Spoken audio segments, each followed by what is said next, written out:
he was 18, homeless, and the only thing he inherited was a single, rust-pocked key to a derelict warehouse his stepmother claimed was worthless. What he discovered inside wasn't just about the past, it was about to become his entire future. If you've ever felt like the world has forgotten you, or if you've ever had to start over from nothing, I think this story might be for you. Hit that subscribe button if you believe in second chances, because this is one for the books. My 18th birthday wasn't marked by a cake or a party. There were no cards stuffed with cash, no well wishes from family. It was marked by the quiet, final click of a deadbolt.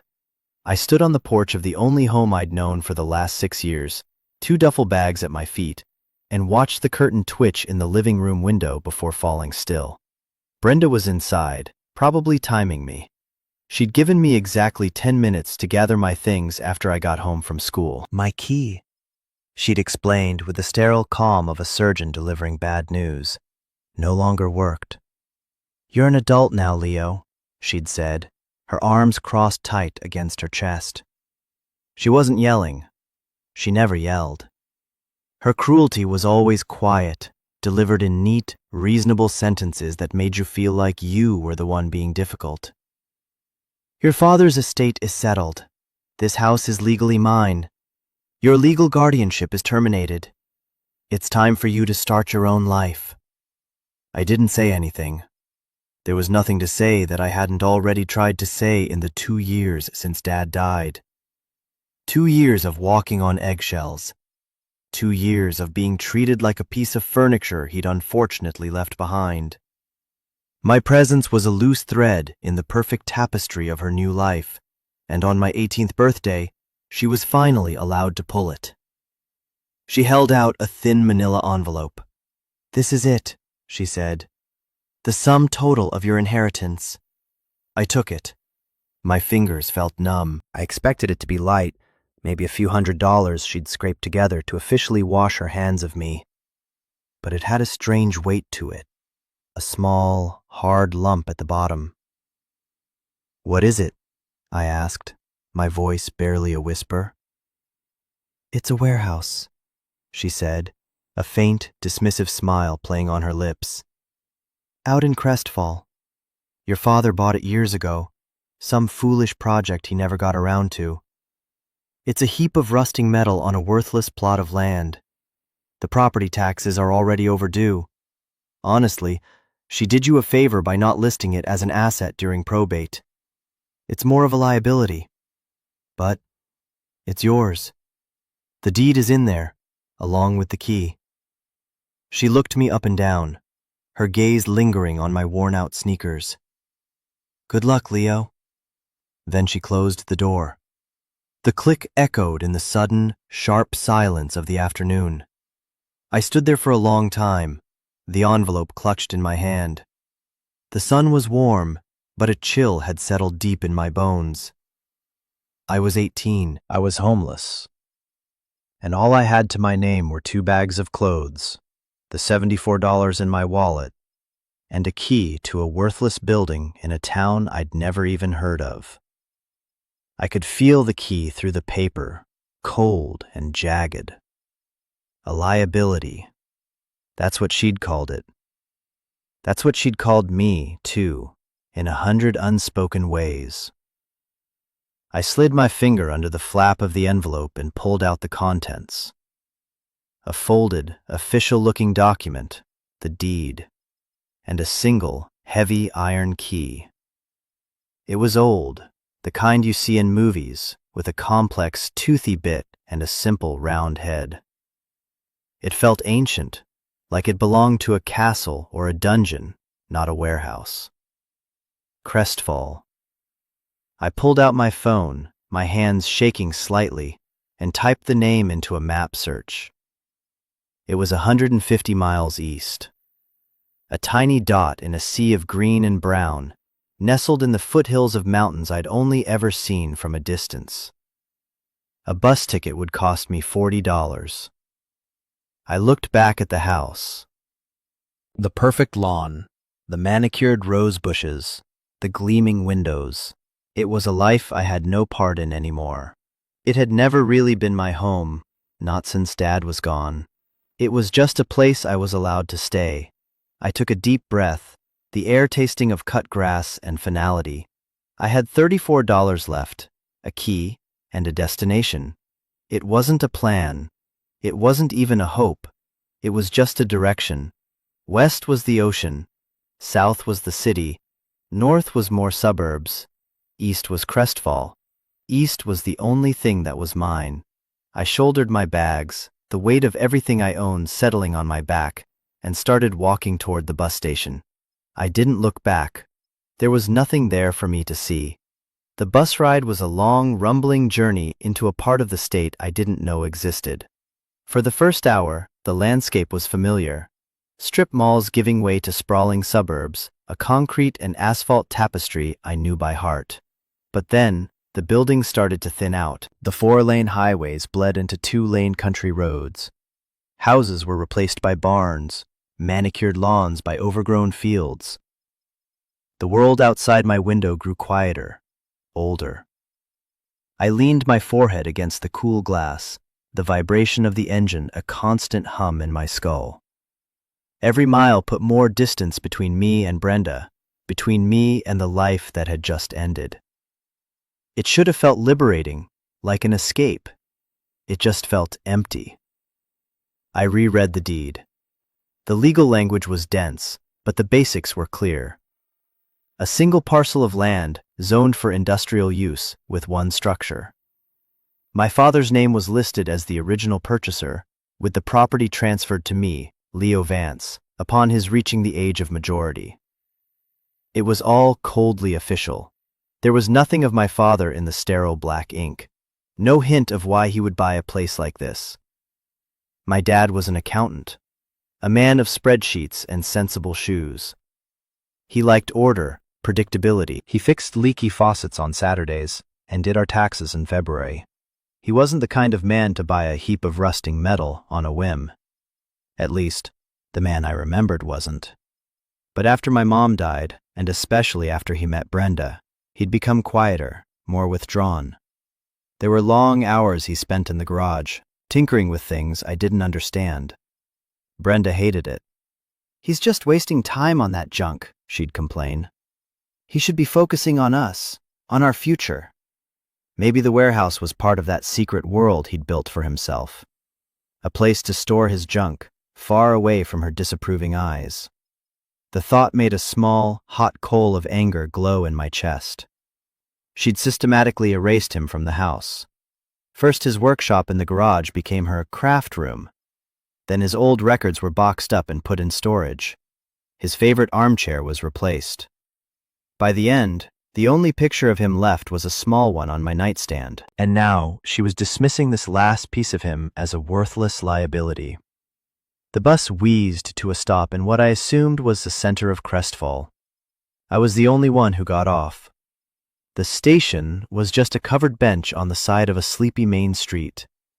The town was quiet.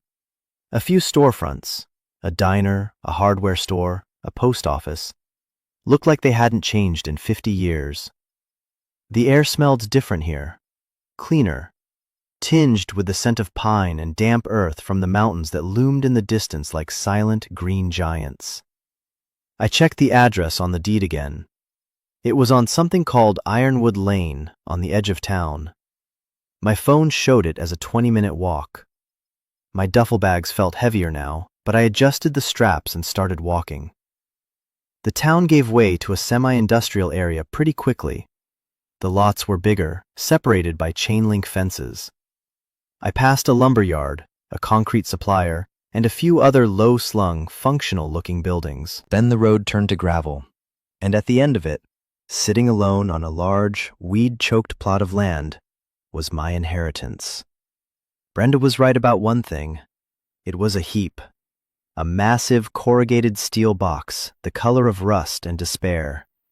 The paint had long since peeled away, leaving the walls a mottled brown and orange.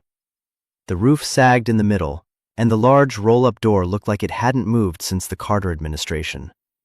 It was surrounded by a tall fence, but the gate was secured with only a simple, rusted chain and a padlock that looked just as ancient. For a moment, I just stood there, at the gate, the key heavy in my palm. This was it. The grand punchline to the joke of my life. She'd kicked me out and sent me on a wild goose chase to a literal pile of junk. The urge to laugh was so strong it felt like a sob. Or maybe it was the other way around. I could just turn around, hitchhike back to the city, find a shelter, get a job washing dishes. Forget this place, forget my father's last, strange gift. But my feet wouldn't move. This place, this liability, was the only thing I had left of him. It was a question he'd left for me to answer. Why this place, Dad? Why here? I walked to the gate. The padlock was a solid chunk of rust. I slid the old iron key into the slot. It resisted, gritty and stiff. I put my other hand on it, closed my eyes, and turned with all my strength. For a second, nothing happened. I was about to give up when I heard a painful, grinding screech. The lock shuddered, and then, with a loud clank, it popped open. The sound was deafening in the silence. I slid the chain off the gate and pushed. It opened with a groan of protest, its hinges complaining loudly. I walked onto the property. The weeds were knee-high. The ground was uneven. As I got closer to the building, I saw that it wasn't just a warehouse. Tucked away on the side, almost hidden, was a smaller, standard-sized door. It had a newer, more modern lock. My heart sank. The old key in my hand was for the gate. Of course, the building itself would be locked with a key I didn't have. It was the perfect, final cruelty. I walked up to the door anyway, just to confirm. I was about to turn away when I noticed something etched into the metal frame, just above the lock. It was a small star, clumsily carved, no bigger than my thumbnail. It was the same star my dad used to doodle on everything. On napkins while he was on the phone, on the margins of the newspaper. He told me once it was his initial, for Vance, but drawn like a constellation. My constellation. A flicker of hope, small and fragile, ignited inside me. I looked at the old iron key in my hand. It was for the gate. It couldn't be for this door. But what if? I slid the key into the modern lock. It fit. It fit perfectly. I held my breath and turned. The lock clicked open with an easy, satisfying snick. I pushed the door, and it swung inward into a pitch-black space. A wave of cold, stale air washed over me, carrying the scent of dust, oil, and something else, something like time itself. I stepped across the threshold, my eyes struggling to adjust.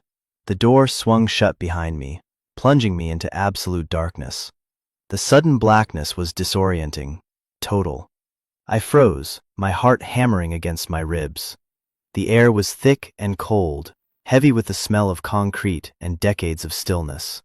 I could hear my own breathing, loud and ragged in the vast, silent space. My hand fumbled along the wall next to the door, searching for a light switch. My fingers brushed against a metal plate, then a small, stiff toggle. I flicked it up. Nothing. I tried again. Down. Up.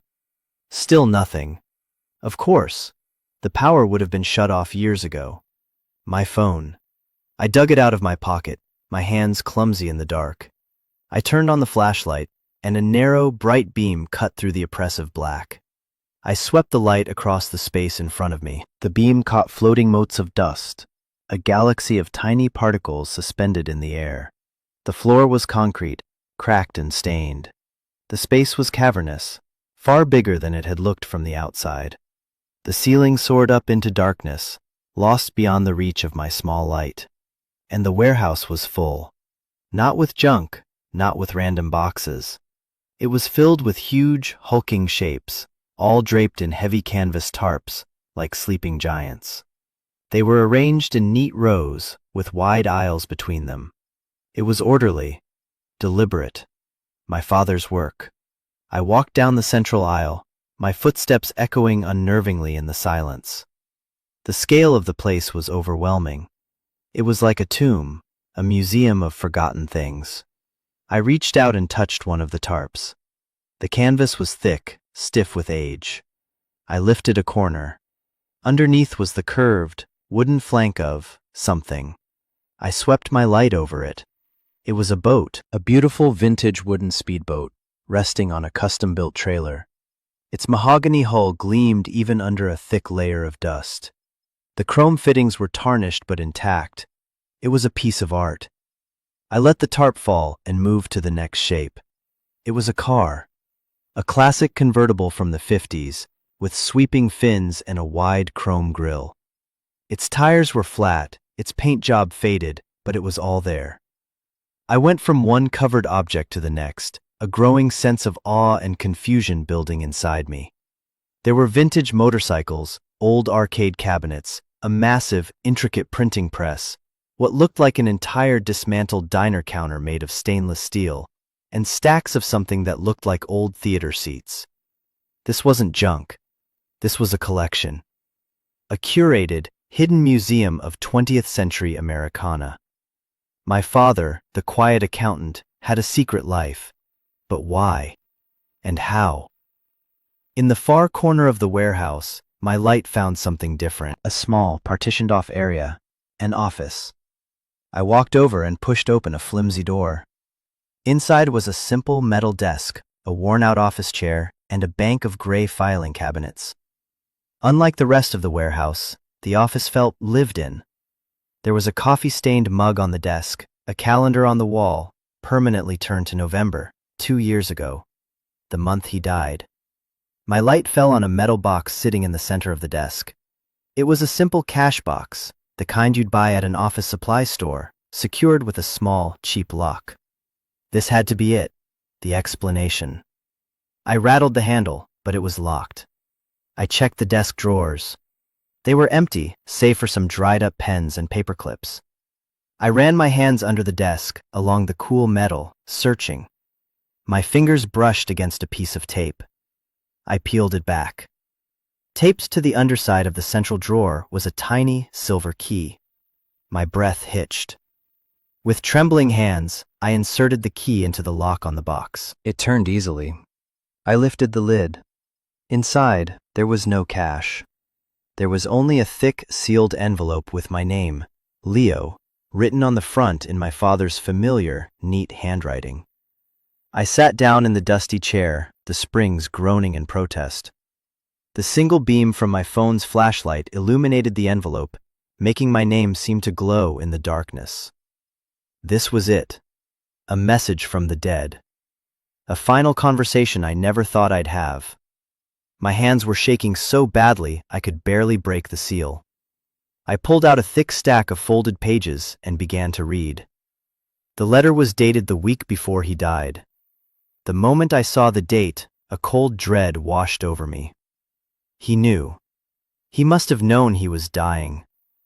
The thought was a physical blow, knocking the wind out of me. I had to stop for a second, my eyes squeezed shut against the sudden burn of tears. He'd been sick for months, but he and Brenda had told me it was just a persistent flu, something he couldn't shake. They'd lied. They'd protected me from the truth, and in doing so, they'd robbed me of the chance to say goodbye. I forced myself to focus on the words, his handwriting a comforting, familiar sight in the oppressive gloom. My dearest Leo, it began. If you are reading this, then it means I'm gone. And it means Brenda has done exactly what I expected she would. I am so sorry. I am sorry for the secrets, and I am sorry for leaving you to face her alone. Please know that none of this is your fault. I had to pause again, my throat tight. I could hear his voice in the words, the quiet, gentle tone he always used with me. I know she probably told you this place was worthless, a liability. In a way, she's right. On paper, it's a money pit. The taxes are high, the building needs work. That was intentional. I needed it to look like a bad investment, something she wouldn't fight for, something her lawyers would advise her to let go of. something that would pass to you without a fuss. This place, Leo, isn't an inheritance, it's a life raft. I read on, my mind reeling. He explained that after he got his diagnosis, he knew he had to protect the things that mattered. Not for their monetary value, but for what they represented. He'd started collecting these things years ago, after my mother died. It was his way of coping, he wrote, of holding on to pieces of a world that was disappearing. Each object was a rescue. The boat was from an old lake resort being torn down. The car was rusting in a farmer's field. The arcade games were from a boardwalk arcade that was being demolished. He was a secret historian, a curator of forgotten treasures. Brenda never understood, he wrote. She sees value only in what is new, what is profitable. She would have sold all of this for scrap. She would have called it clearing out the clutter. But this isn't clutter, Leo. This is our story. Your grandfather worked at the plant that built the engine for that car. Your mother and I had our first date at the diner that used to have that counter. I wanted you to have these pieces of us, of your history. The letter went on to detail the collection, but then it shifted. But there is more here than just memories, he wrote. I knew I couldn't leave you with just a pile of beautiful, useless things. I had to leave you a future, a real one. Look at the wall behind the desk. To the left of the filing cabinets. There's a loose cinder block about 3 feet up from the floor. It's the one with the crack that looks like a lightning bolt. You always loved thunderstorms. Inside, you'll find the real key to this place. I stood up, my legs unsteady. I moved the beam of my phone to the wall he described. It was a plain, gray, cinder block wall. I scanned it, and there it was, 3 feet up. A fine, jagged crack running from top to bottom. A lightning bolt. My heart pounded in my chest. I ran my fingers over the rough surface. It felt solid. I pushed. Nothing. I wedged my fingers into the crack and pulled. The block resisted, then scraped backward, revealing a dark, hollow space within the wall. I reached inside, my fingers closing around a second metal box, this one heavier, more substantial than the first. I pulled it out and set it on the desk. It was an old military-style ammo can, painted olive drab. It was locked not with a key, but with a combination lock. My hope faltered. I had no idea what the combination could be. I looked back at the letter, scanning the last page. The combination is your birthday, he wrote. The day you gave my life its true purpose. Month, day, year. 8 digits. I felt a fresh wave of tears well up. Of course. I carefully spun the dials, my fingers numb and clumsy. 08. 14. 2006. The lock clicked open. I lifted the heavy lid. The box was packed tight. On the very top was another envelope. I opened it. Inside wasn't a letter. It was cash. Stacks of it, bundled in paper bands. I pulled one out. $100 bills. I started pulling out the bundles, my hands shaking uncontrollably. $10,000 in each. There were 10 bundles. $100,000. I sank back into the chair, the stacks of cash piled on the desk in front of me, looking unreal in the narrow beam of my phone light. I couldn't process it.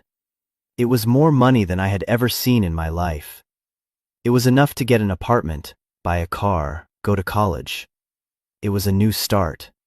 It was everything. Underneath the cash, there was more. A thick leather-bound journal, several smaller notebooks, and a slim, modern laptop computer. I picked up the journal. It was my father's ledger, but instead of numbers, it was filled with his neat handwriting, detailing the history of every single item in the warehouse. Where he found it, what he paid for it, and the story behind it. It was a catalog of his secret life. The smaller notebooks were filled with technical drawings, repair manuals he'd written himself, and lists of contacts, specialists, collectors, parts suppliers. And then, the laptop. I opened it. I pressed the power button, not expecting it to work, but it whirred to life, the screen glowing, bathing the small office in a soft blue light. It was fully charged. It booted up to a simple desktop. There was only one file on it, a folder labeled, "For Leo." I clicked it open. Inside were hundreds of files. Scanned documents, photographs, videos. I opened a subfolder labeled Patents. Inside were legal documents for 3 different patents registered in my father's name. They were for small, ingenious tools he'd designed for restoring vintage electronics. Tools he'd probably invented right here in this warehouse. Another folder was labeled Accounts. It contained spreadsheets detailing offshore bank accounts and investments, all under a holding company I'd never heard of. The numbers were staggering. It wasn't just the 100,000 in cash. There was more. So much more. Brenda hadn't just underestimated the warehouse. She had no idea this existed. My father, the quiet, unassuming accountant, had built a secret financial empire, a fortress to protect his legacy, and me, from her. I leaned back, the sheer scale of his planning, his foresight, his love, washing over me. He hadn't just left me a life raft. He'd left me an entire fleet. The weight of it all finally broke me. I put my head down on the dusty desk, next to a pile of $100 bills, and I cried. I cried for my father, for the years he'd spent building this secret world while pretending to be someone else. I cried for the conversations we never had, for the man I was only just getting to know, now that he was gone. I cried for the lonely, scared kid I had been for the last 2 years, not knowing that this was waiting for me, that he had never, not for a second, abandoned me.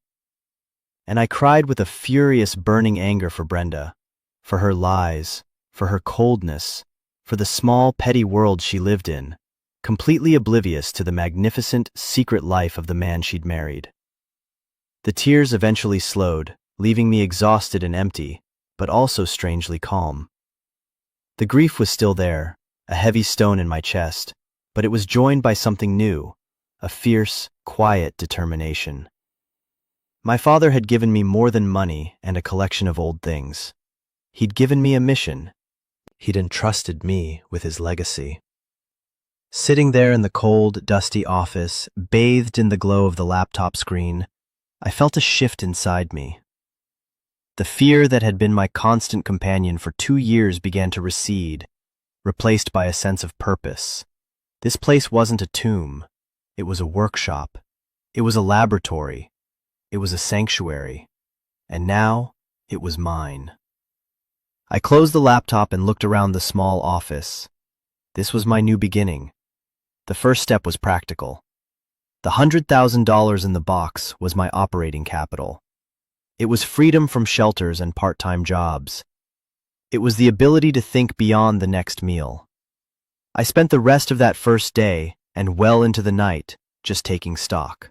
I used the flashlight on my phone to explore every corner of the warehouse, this time not with confusion, but with a new understanding.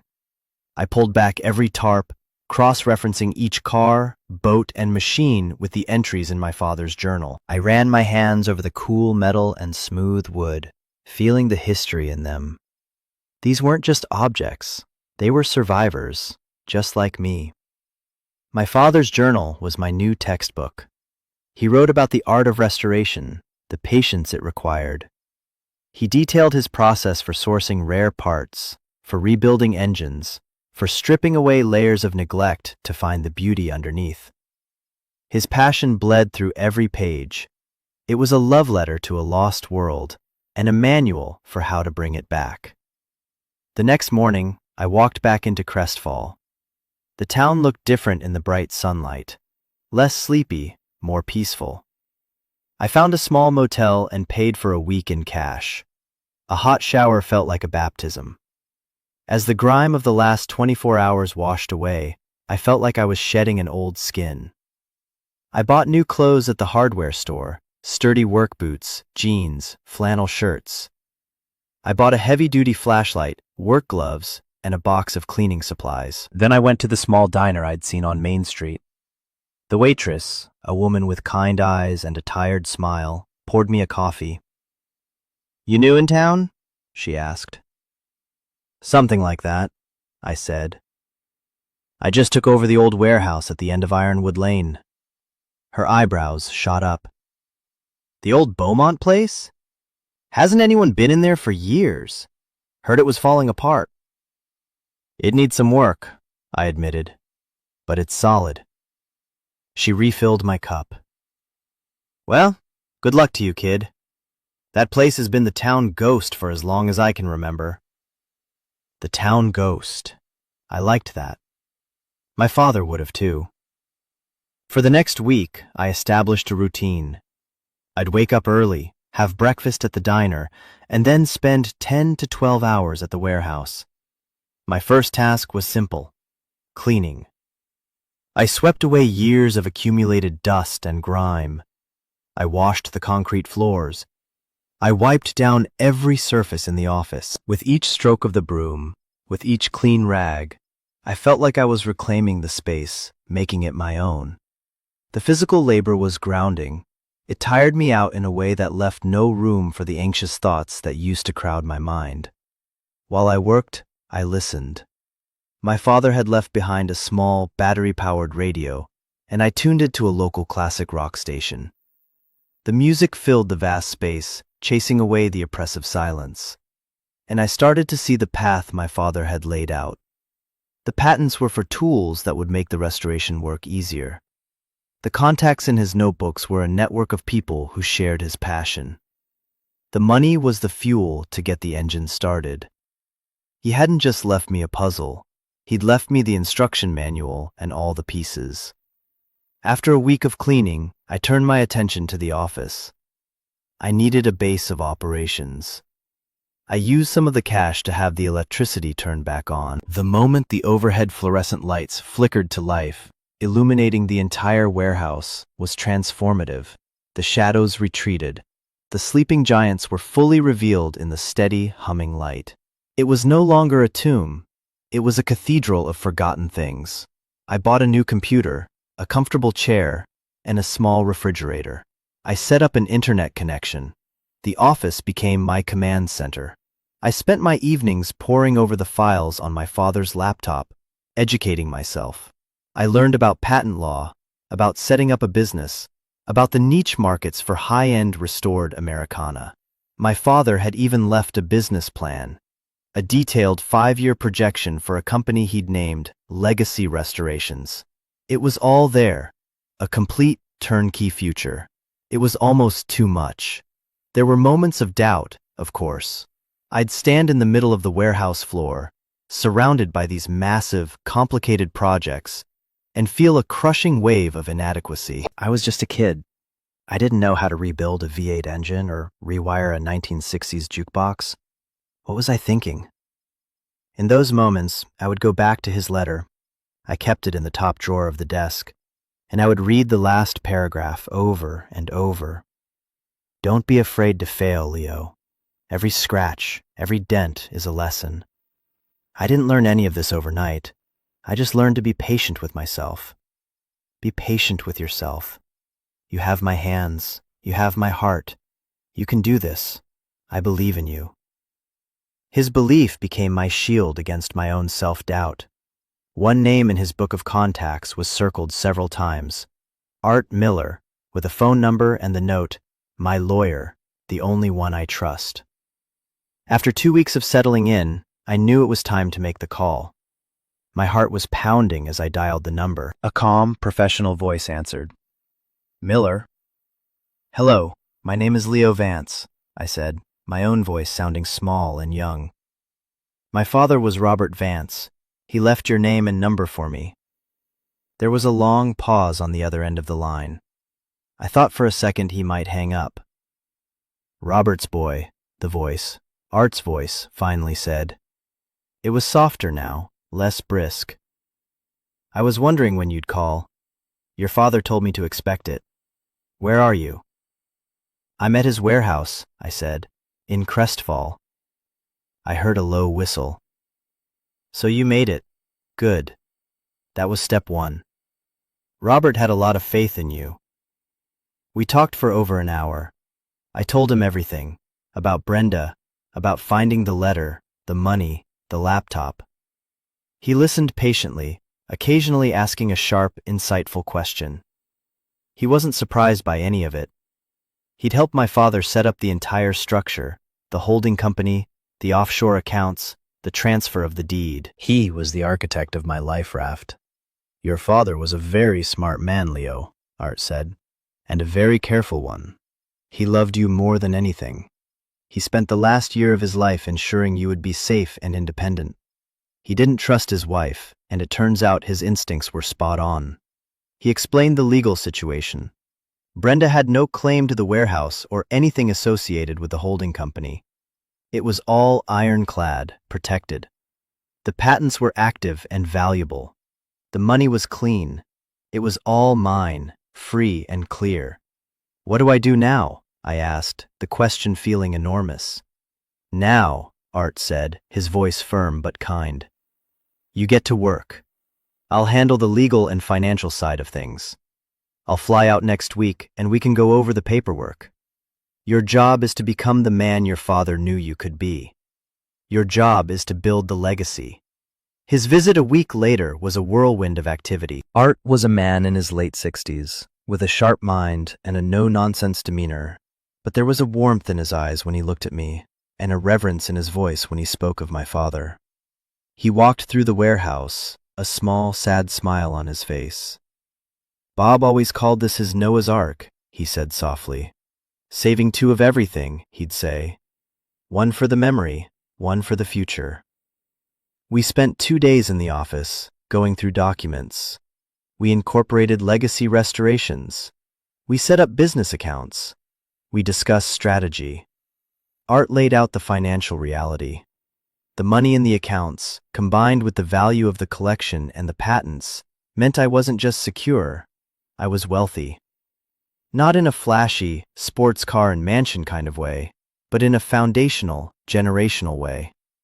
I had the resources to build a real, sustainable business, to hire people, to make a mark. But the number on the page wasn't what made me feel rich. I felt rich when I found a box of my father's old work clothes and pulled on one of his faded flannel shirts, and it fit perfectly. I felt rich when I found the first tool he'd patented, a delicate, brilliantly designed device for cleaning electrical contacts, and held it in my hand.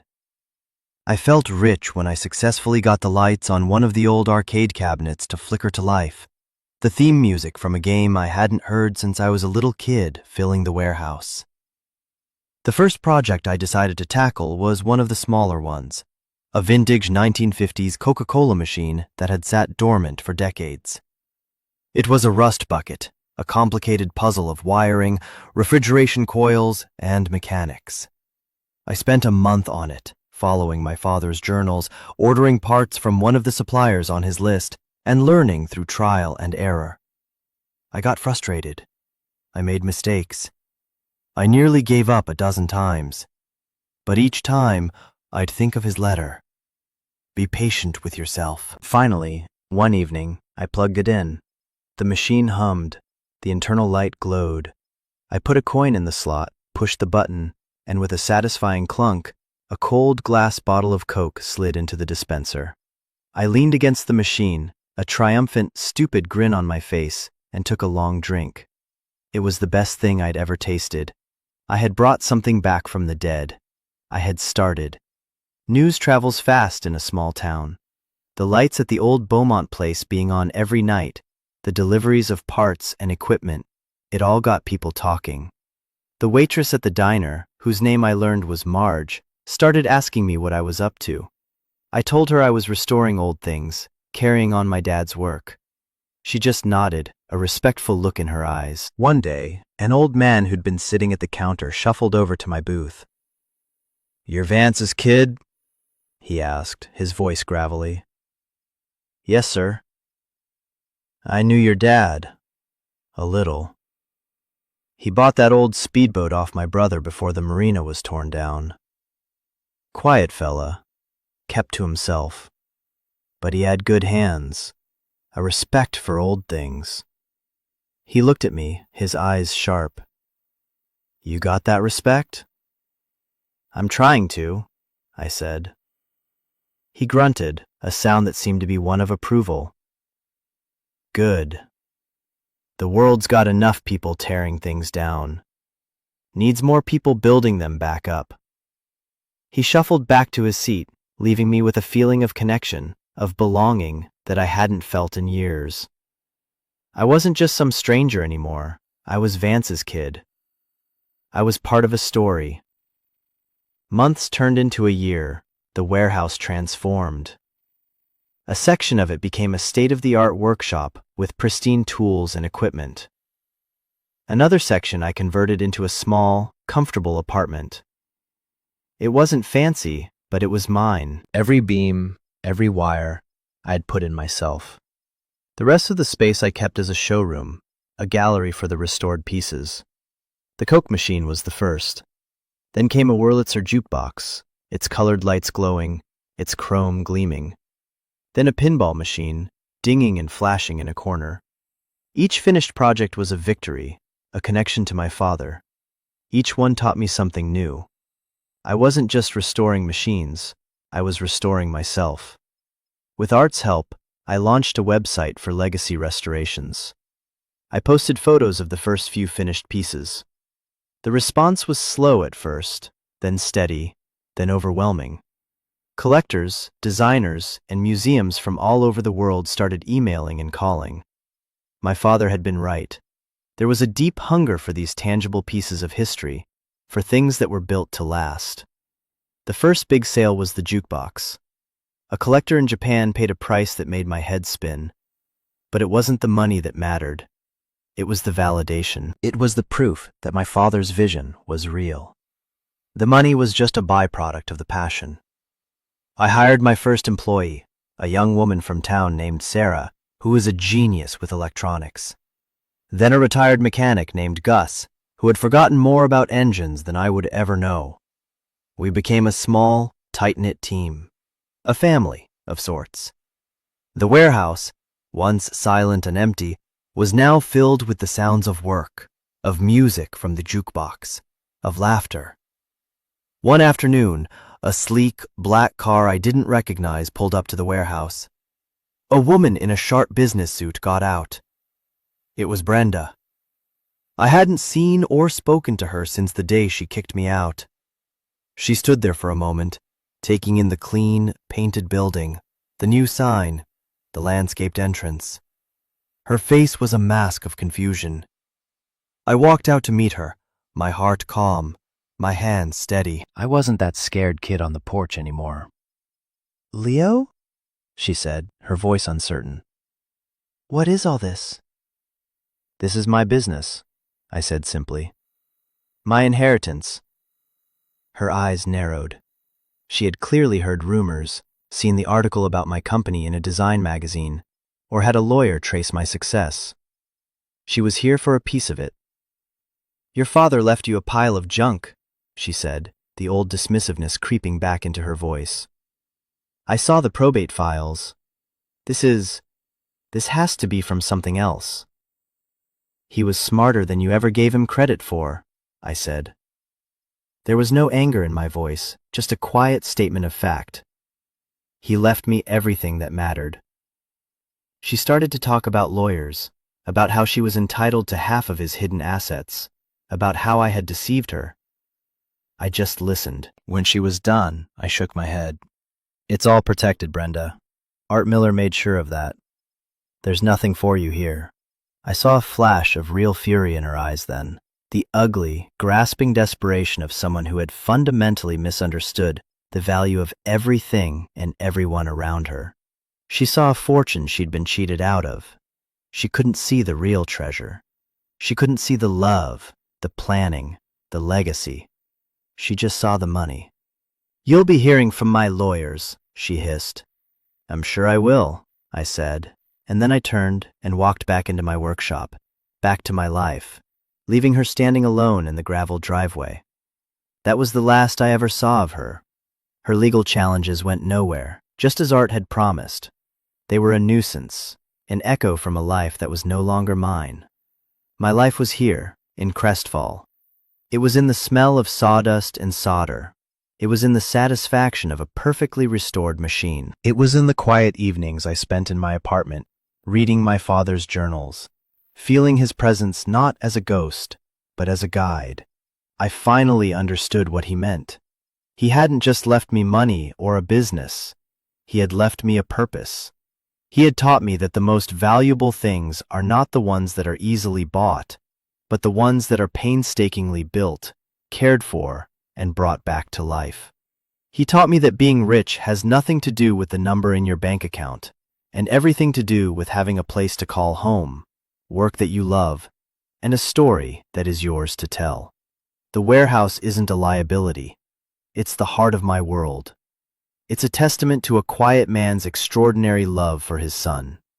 It's the legacy he built for me, and the one I will spend the rest of my life building for him. And that feeling, that purpose, is worth more than any fortune. It's a truth I had to be kicked out to discover, a home I had to be made homeless to find. And for that, in a strange and complicated way, I will always be grateful. This whole journey taught me that inheritance isn't just about what's left to you, but what's left in you. My father left me his resilience, his passion, his quiet strength. And that's a fortune that can never be spent. If you've made it this far, thank you for listening.